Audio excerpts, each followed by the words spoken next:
आवाज की दुनिया के दोस्तों, स्वागत है आपका YouTube channel the account master. Today I am here to deliver a lecture on the subject human resource management for the student of M Com MBA, and the topic of today's lecture is placement and orientation। तो चलिए lecture start करते हैं।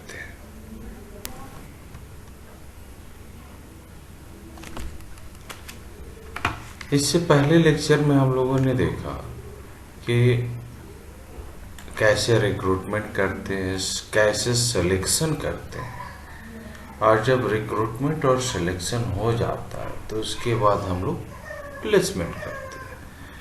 तो आइए जानते हैं meaning of placement. Placement का मतलब क्या होता है? तो प्लेसमेंट का मतलब सिंपली यही है कि जो नया एम्प्लॉय है जिसको हम जॉब में सेलेक्ट किए हैं, उसको वर्किंग कंडीशन और नेसेसरी इंफॉर्मेशन प्रोवाइड करना ताकि वो अपना जॉब सेटिस्फैक्टरी कंप्लीट कर सके। It is initial orientation which helps the newly appointed workers about company's rules, practices, etc. According to Pigor and Myers के अनुसार अगर देखा जाए तो प्लेसमेंट क्या है? तो placement consist in matching what the supervisor has a reason to think the new employ can do with what job demand imposes and offers.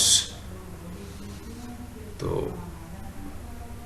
इनके अनुसार देखा जाए तो प्लेसमेंट क्या है? तो प्लेसमेंट सिंपली एक सुपरवाइजर के व्यू से देखा जाए तो नया वर्कर्स आएगा तो क्या काम करेगा, किस तरह से काम करेगा, उसको काम करने के लिए क्या क्या पॉसिबिलिटीज होने चाहिए, तो वो सारा चीज के बारे में मैचिंग करना, दैट इज प्लेसमेंट। और they further state that it is not easy to match all these factors for a new workers who is still in many ways an unknown quantity. For this reason, the first placement usually carries with the state of probation. इसीलिए जब नया workers आते हैं, selection होता है, तो उनको कुछ महीने प्रोबेशन पीरियड में रखा जाता है ताकि they will learn the things which are going to be happen in the organization. Okay,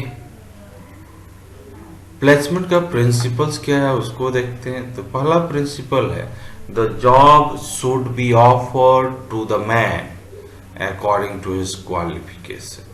The placement should neither be higher nor lower than the qualification। तो पहला प्रिंसिपल है कि जब हम जॉब प्लेस कर रहे हैं तो जॉब जिस व्यक्ति को दे रहे हैं उस व्यक्ति के क्वालिफिकेशन के अनुसार होना चाहिए। क्वालिफिकेशन से ज़्यादा भी नहीं होना चाहिए और कम भी नहीं होना चाहिए। दूसरा प्रिंसिपल है while introducing the job to the new employee, an effort should be made to develop a sense of loyalty and cooperation in him so that he may realize his responsibility better towards the job and organization। तो जैसे ही हम नया employ organisation में appoint करते हैं तो उसको जब इंट्रोड्यूस करेंगे तो उसको इस तरह से इंट्रोड्यूस करना है कि उसके अंदर में ऑर्गेनाइजेशन के प्रति सेंस ऑफ लॉयलिटी आ जाए और कोऑपरेशन की भावना आए, जिससे वो अपनी रिस्पॉन्सिबिलिटी को समझ सके और उसको बेटर तरीके से कंप्लीट कर सके। तीसरा प्रिंसिपल है the employ should have conversant with the working condition prevailing in the industry and all things relating to the job. He should also be made aware of the penalties if he commit a wrong। तो नया workers जो भी organisation में आ रहा है, जिसको भी placement किया गया है, उसको ऑर्गेनाइजेशन में जो भी वर्किंग कंडीशंस है या उसके जॉब से रिलेटेड जो भी इंफॉर्मेशन है वो सारा इंफॉर्मेशन दे देना चाहिए। यहाँ तक कि ये भी बताना चाहिए in the case of doing wrong क्या पेनल्टी उसको देना पड़ सकता है। नेक्स्ट प्रिंसिपल है man should be placed on the job according to the requirement of job. If there is requirement, then a man should be placed. Otherwise, there is no need to place a man. The job should not be adjusted according to the qualification and requirement of the man. Job first, man next should be the principle of placement. तो job पहले आता है, man बाद में आता है। तो job है तो मैन को अपॉइंट करना है, मैन है तो जॉब क्रिएट नहीं करना। That is the principle of placement. The placement should be ready before the joining date of the newly selected person. तो प्लेसमेंट मीन्स एक नया व्यक्ति को लाया गया तो वो किस पोस्ट पे रहेगा, कहाँ पे जाएगा, उसके ज्वाइनिंग डेट से पहले that post should remain vacant, वैसा होना चाहिए।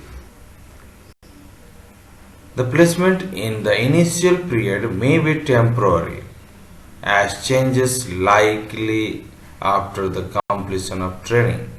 The employees may be later transferred to the job where he can do better justice. तो शुरू में जब भी हम प्लेस करते हैं तो प्रोबेशन पीरियड होना चाहिए, जिससे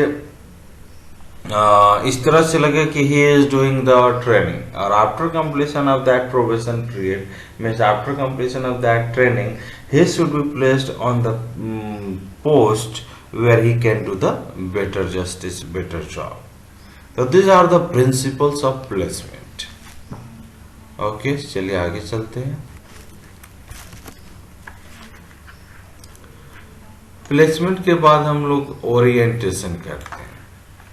प्लेसमेंट में क्या करते हैं कि एक व्यक्ति जो सिलेक्ट हुआ उसको किस पोस्ट पे काम करना है, दैट इज प्लेसमेंट। उसको उस पोस्ट के पास ले जाते हैं, इन्फॉर्म करते हैं कि ये चेयर है, इस चेयर पे बैठ के आपको ये जॉब परफॉर्म करने हैं, that is placement. After placement orientation comes.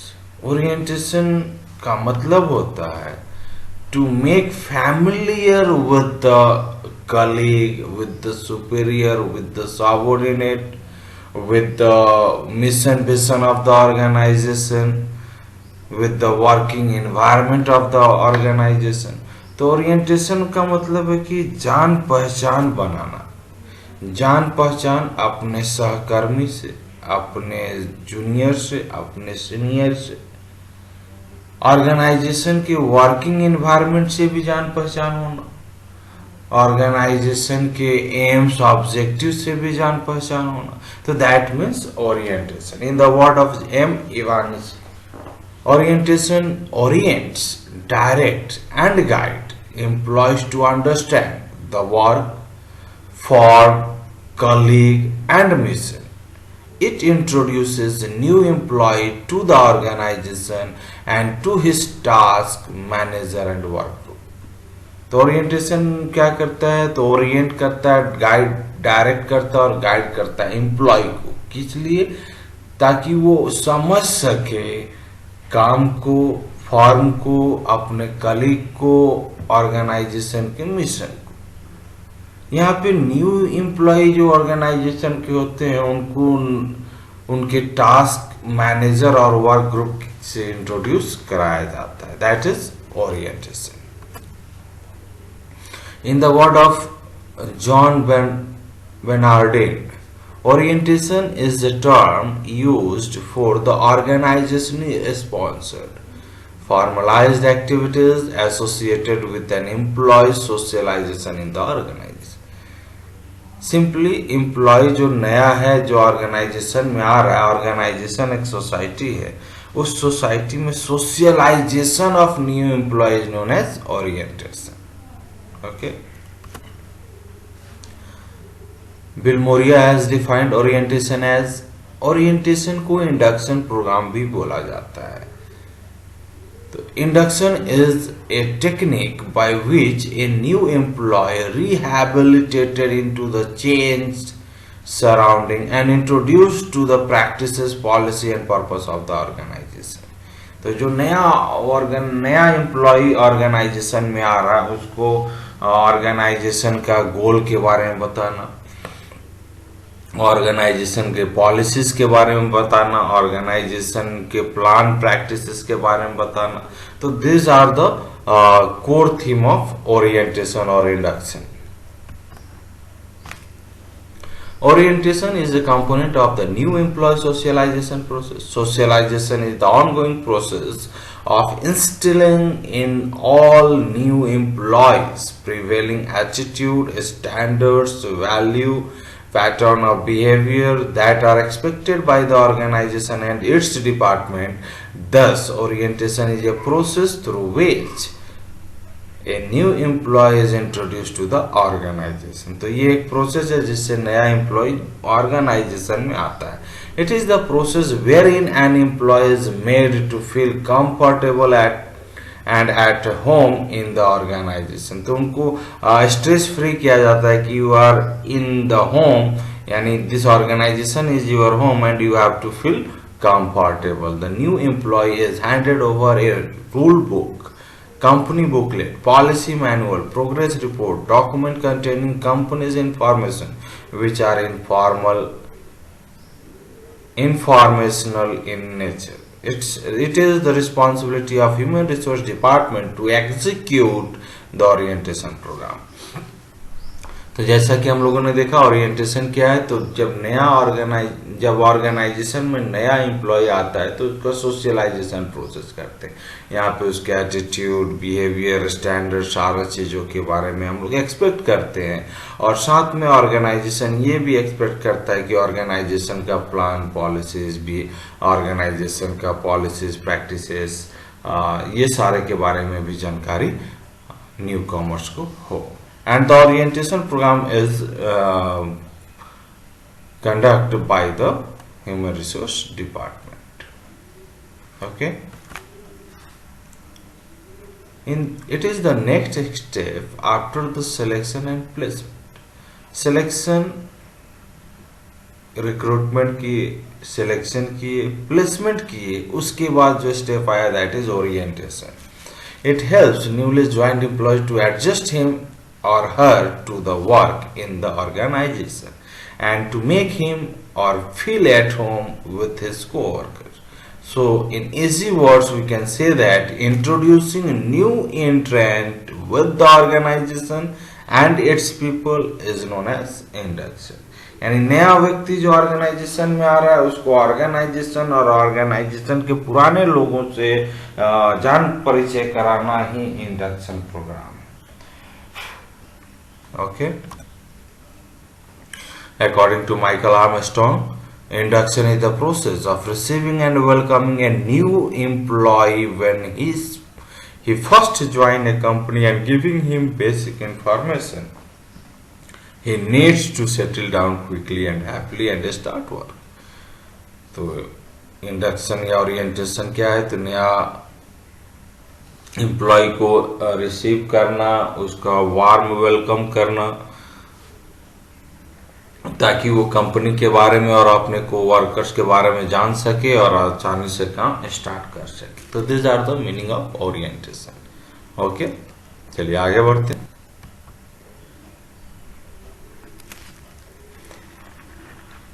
Orientation को हम लोग इंडक्शन भी बोलते हैं। तो what are the objective behind the performing induction program और ओरिएंटेशन प्रोग्राम? तो ऑब्जेक्टिव्स, तो पहला ऑब्जेक्टिव है to help new employees not to feel strange being a part of organization after employment. तो नौकरी होने के बाद या अपॉइंटमेंट होने के बाद उसको ऐसा नहीं लगे कि वो अननोन है, स्ट्रेंज व्यक्ति की तरह वो बिहेव ना करे। ये फायदा करता है इंडक्शन। दूसरा एक है to make employ familiar with the people, work culture, duties, responsibility to be perform. तो इससे उस नया एम्प्लॉय को फैमिलियर किया जाता है कि उसका काम क्या है, उसको रिस्पॉन्सिबिलिटी क्या है, कैसा वर्क कल्चर है, कैसे उसके साथ लोग काम करेंगे, तो इससे रिलेटेड उसको फैमिलियरिटी किया जाता है। To make them enable to adapt the new environment and feel stress free, तो उसको इस तरह से इंडक्शन प्रोग्राम में किया जाता है कि वो बिजनेस का जो नया इन्वायरमेंट है उसको अडेप्ट कर ले और फ्रीली वर्क परफॉर्म करे। To reduce exploitation by the unscrupulous coworkers, कुछ ऐसे कोवर्कर्स होते हैं जो नए कमर्स को में भी एक्सप्लॉइट कर सके, तो उससे बचाने के लिए भी इंडक्शन प्रोग्राम हेल्प करता है। To make him feel confident at the work place and work without anxiety and tension, तो वर्क प्लेस पे कॉन्फिडेंट हो, किसी भी प्रकार का डर भय टेंशन ना हो, तो इस तरह का फीलिंग भी इंडक्शन प्रोग्राम कराने से आता है। Types of induction program, phases of induction program, तो इंडक्शन प्रोग्राम के बारे में जानते हैं। Induction is not an immediate activity but is a process and itself it stages are.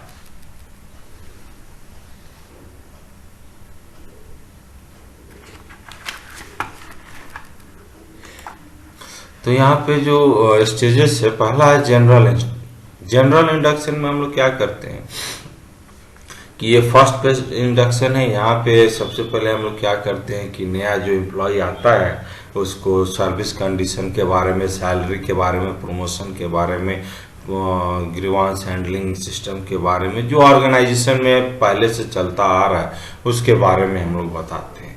यहाँ पे कोई टाइम फिक्स नहीं होता है, यहाँ पे एक सप्ताह में भी ये सारा चीज पता चल जाता है और मेनी वीक्स भी लग सकते हैं। तो जनरल इंडक्शन मतलब जनरल इंफॉर्मेशन देना about the mission vision and philosophy of the organization. Okay, दूसरा है specific induction. Specific induction is related is the special object, तो ये जो इंडक्शन है वो बॉस के द्वारा दिया जाता है, यानी कि जो एम्प्लॉय का सुपरवाइजर होगा या सुपीरियर होगा उसके द्वारा ये इंडक्शन किया जाता है। तो this induction is related with the mainly with the work and place of work, कि आप किस तरह से काम करेंगे तो यू फील स्ट्रेस फ्री, तो ये स्पेसिफिक इंडक्शन। तीसरा है follow up induction. Follow up induction means नया वर्कर्स आया, वो काम कर रहा है, क्या वो कैपेबल है अपना ड्यूटीज एग्जीक्यूट करने में या नहीं, इससे रिलेटेड जो भी इश्यूज होता है उसको हम लोग फॉलो अप करते हैं और उसके आधार पे जो एम्प्लॉय का सुपरवाइजर या जो क्वालिफाइड स्पेशलिस्ट होते हैं वो लोग इस इंडक्शन को लेते हैं और इसमें हम लोग बेसिकली साइकोलॉजिकल और मेंटालिटी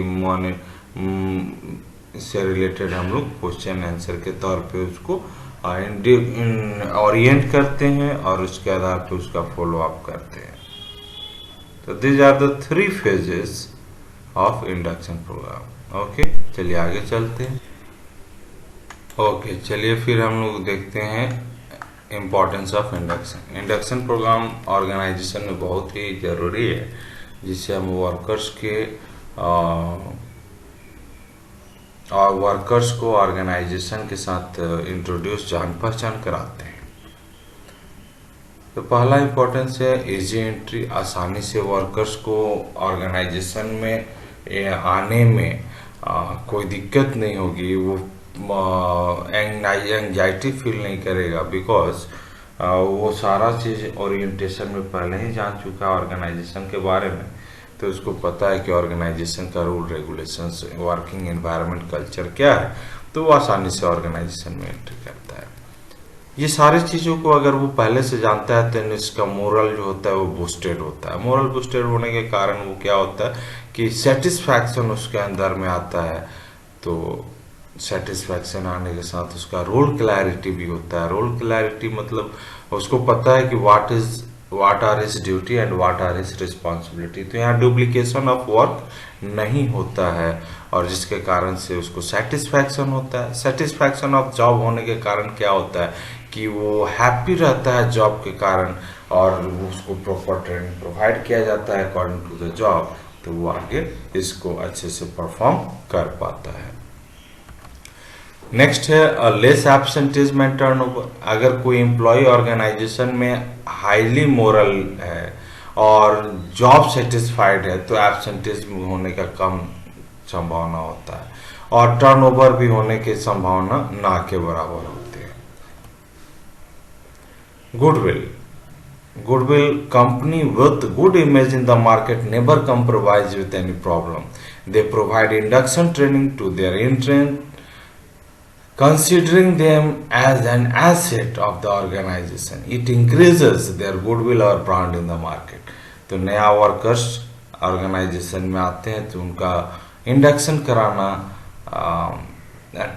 इस तरह से कंपनी सोचती है कि they are my assets, not they are my liability but they are my assets, और इनका अगर हम अच्छे से ट्रेनिंग करेंगे, अच्छे से इनका देख रेख करेंगे, then they will prove as assets to the organisation and automatically the brand और the goodwill of the company can increase in the market. I hope this lecture okay, I hope this lecture is highly beneficial to the student of MCOM and MBA, and it clears about your your meaning about placement and orientation of the newly appointed employees. Thanking you. Be happy and make someone happy. Have a great day. Thank you.